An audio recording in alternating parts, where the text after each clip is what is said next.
സ്വാമി മന്ത്രം മുഴങ്ങി നിന്ന സന്ധ്യയിൽ അയ്യപ്പന്മാർ വ്രതതീവ്രതയുടെ അഗ്നിശുദ്ധി വരുത്തി. എരിഞ്ഞ കനലിന്റെ തീഷ്ണത പോലും ഭക്തിക്ക് മുന്നിൽ ചാരമായി.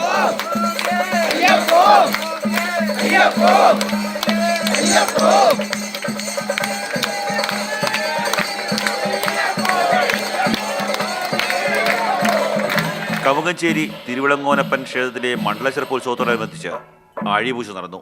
കഴിഞ്ഞ 69 വർഷങ്ങളായി അയ്യപ്പന്റെ തിരുഭാവരണം ശിരസിലേന്തുന്ന ഗുരുസ്വാമി കുളത്തിനാൽ ഗംഗാരംപിള്ളയാണ് ആഴിപൂജയ്ക്ക് നേതൃത്വം വഹിച്ചത്.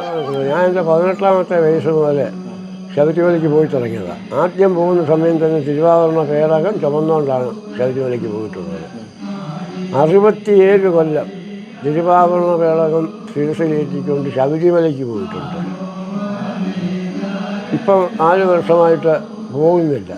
പക്ഷേ കൊട്ടാരത്തിൽ നിന്ന് തിരുവാഭരണ പേടകം ക്ഷേത്രത്തിൽ കൊടുക്കുന്നത് ഞാൻ.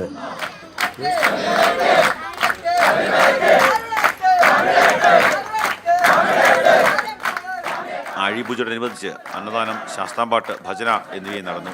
കേരളത്തിലെ ഈ ഒരു ക്ഷേത്രമേ നമുക്കുള്ളൂ. ഒരേ പീഠത്തിൽ തന്നെ വിഗ്രാതമൂർത്തിയും കിരാത പാർവതിയും വേട്ടയ്ക്കൊരു മകൻ ഗുരുസിയാമൻ എന്നൊക്കെ പറയുന്ന ഒരു സങ്കല്പത്തിലാണ്.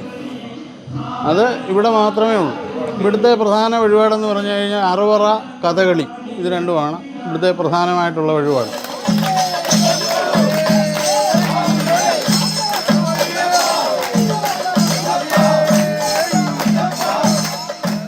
മധ്യകേരളത്തിൽ അപൂർവമായി മാത്രം കണ്ടുവരുന്ന ആഴിപൂജയിൽ പങ്കെടുക്കാൻ നാടിൻ്റെ നാനാഭാഗങ്ങളിൽ നിന്ന് ഭക്തർ എത്തിയിരുന്നു. ആഴിപൂജയ്ക്ക് ശേഷം ഭക്തർ ഇരുമുടിക്കെട്ടും നിറച്ച് സന്താനത്തേക്ക് മലചവിട്ടി.